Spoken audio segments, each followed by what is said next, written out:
So every now and then, when I feel like there have been a number of smaller concepts that you are ready to pick up along the way that are not explicitly covered in the lecture slides, I'll do one of these videos in which I'll cover an assortment of concepts. So I'm calling this little project Assorted Concepts Part 1. So this is the default Hello World program that you get when you choose it in Visual Studio. We've seen that the cout stream is an alternative to the printf statement, but we haven't seen the alternative to the scanf or scanf_s function yet. So let me show you that along with one or two other things.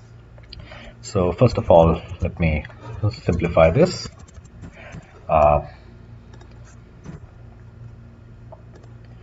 And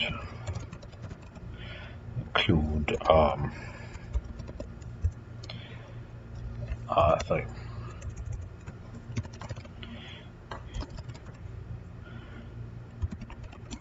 using FT namespace, and let me just stick to streams here. Okay, so let's still run. There you go. Let me add a /n after that. And so just like there's the cout, the output stream that we've been using so far, there's a corresponding cin stream. And pay attention because this one uses the inequality operator, the greater sign instead of the smaller sign. And so let me also very quickly create an integer a over here. Maybe another integer, let's stick with one integer over here.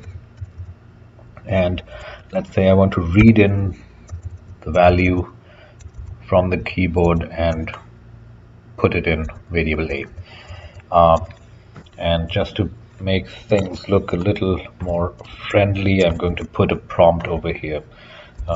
Enter a value for a /n. There you go. So it doesn't look too alien. Let me show you how that works. So enter a value for a. I'm going to enter 100. There you go. And just to make sure 100 actually ended up in there, let me print out the value of a.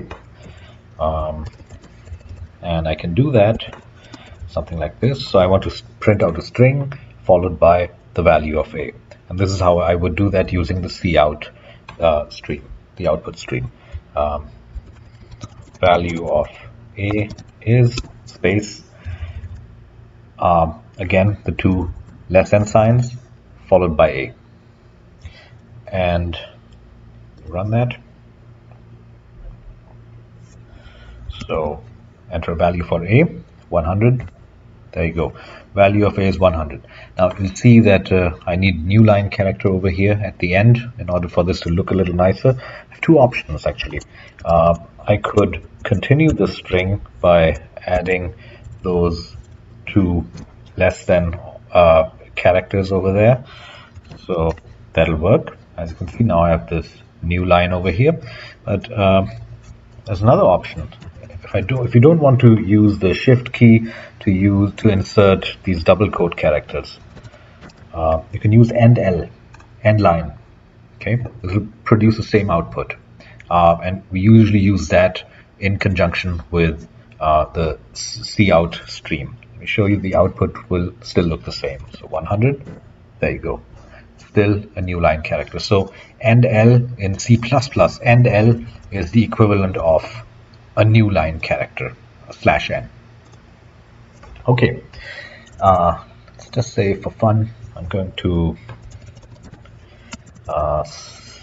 I'm going to take another value over here. So let me just copy this up here, and let me create another variable b now, and copy this line. B, and gonna say cin Throw that in B, and let's say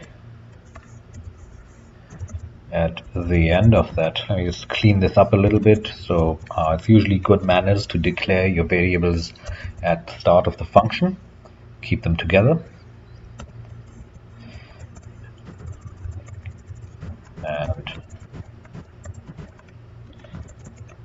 let me also print out the value of B just like I'm doing for A above. Okay, and why am I doing this twice? So let me show you something. I needed two variables because I want to show you something new. Okay, so this is doing the same thing for A as it is doing for B. Nothing new here. All right.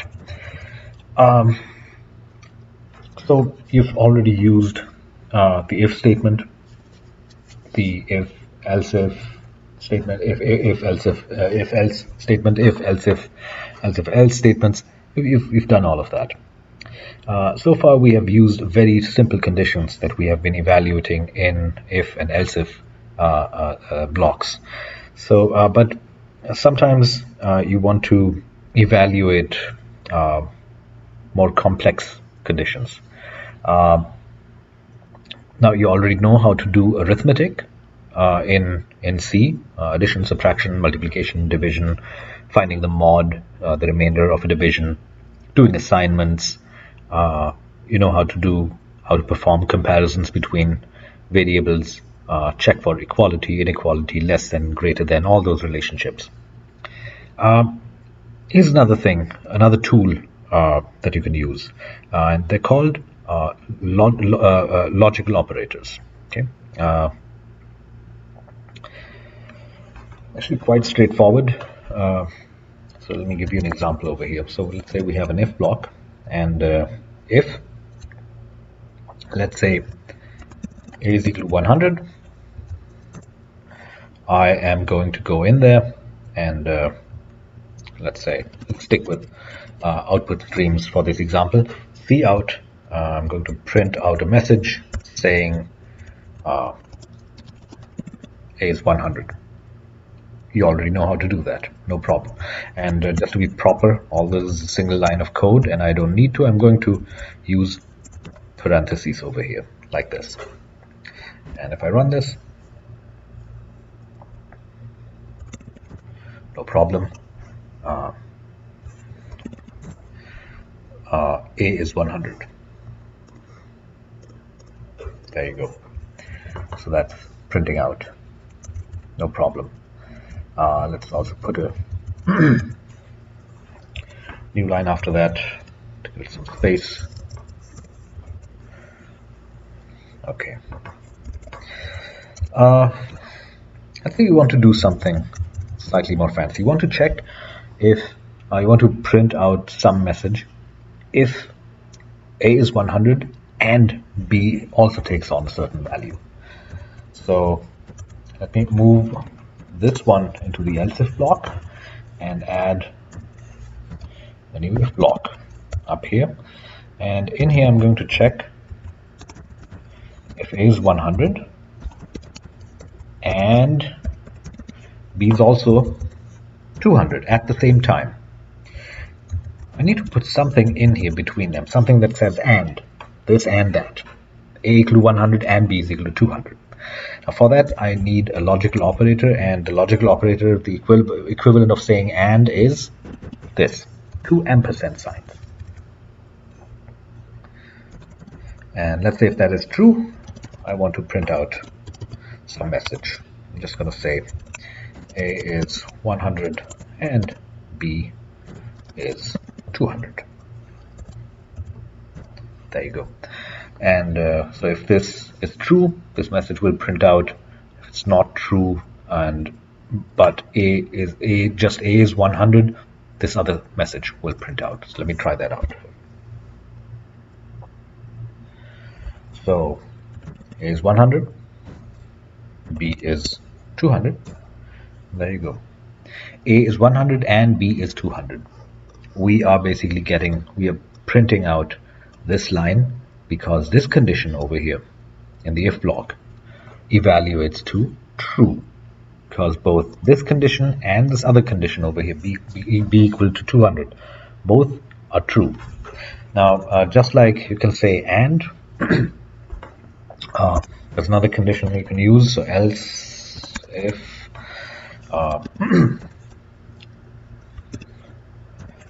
say a is equal to 100, can you guess what this one means? 2 half-pipe characters from your keyboard. Means OR. This is the logical OR over here. So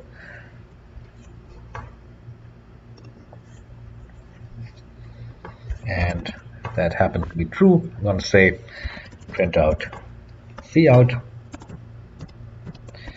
and I'm going to say either A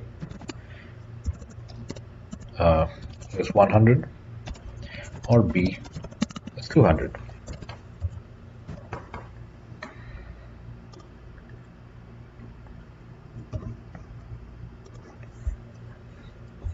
And let me run this.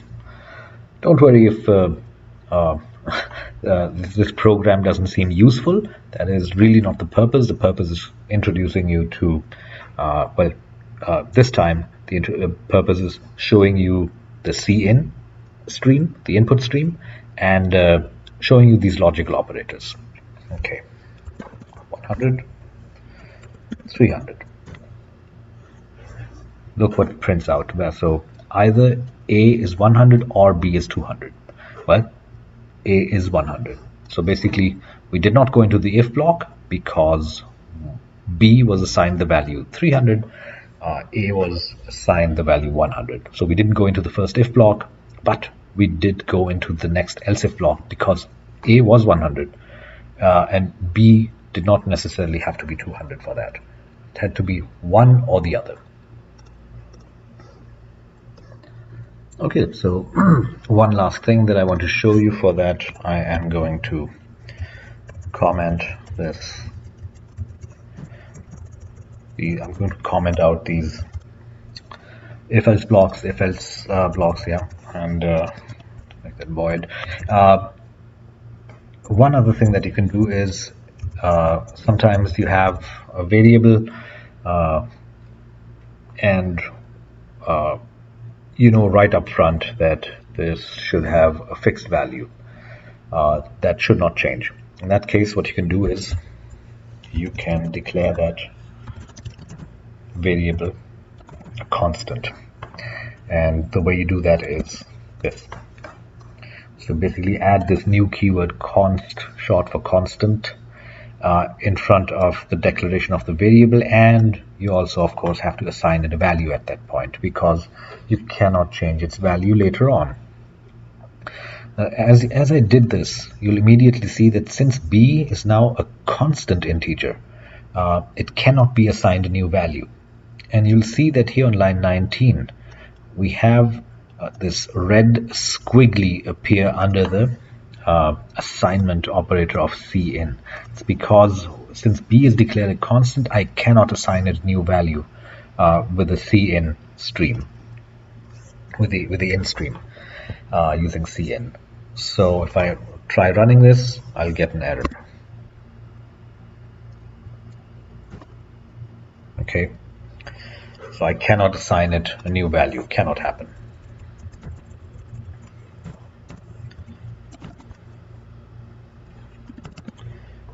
Try it this way even. Still an error.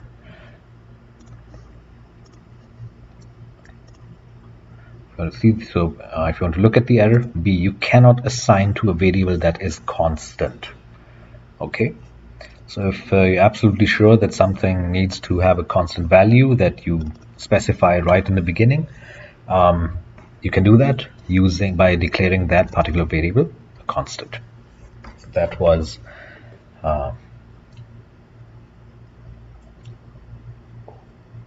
another thing in the bag of tricks that you should know.